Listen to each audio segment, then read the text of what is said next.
sex lang ang gusto sa'yo, bibihira ang lalaking ayaw sa sex o hindi nag-e-enjoy sa sex. Malamang na may nag-iisip sa inyo na ang mga pari ay ayaw sa sex. Pero marami na tayong nabalitaan tungkol sa mga pari na mayroong anak.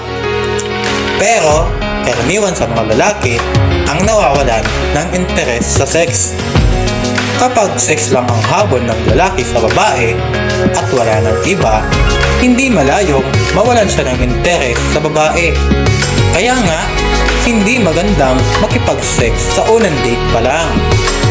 May isang haka-haka din na kaya karaniwang nawawala ng interes ang mga lalaki sa babae ay dahil likas sa mga lalaki ang mag-enjoy ng sexual variety.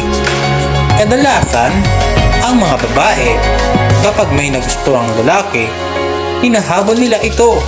Pero ang lalaki, hinahabol ang babae sa iba't ibang dahilan. Pwedeng hinahabol ng lalaki ang isang babae dahil gusto niya ito, o kaya naman hinahabol niya ito dahil sa sex, o di naman kaya hinahabol niya ito dahil may ibang motibo tulad ng pera. Kapag may goal ang lalaki, kaya nilang gawin lahat para maabot ito. Ngunit kapag nakuha na nila ang gusto nila, mawawala na ito ng gana. Kaya kung ang isang lalaki ay nawala ng interes sa babae pagkatapos makipag-sex, ibig sabihin, sex lang talaga ang habol niya. Sa isip kasi ng mga lalaki, okay lang ang mag-sex at ito rin ang iniisip ng mga babae. Ang totoo, hindi pareho ang brainwave ng mga lalaki at babae pagdating sa sex.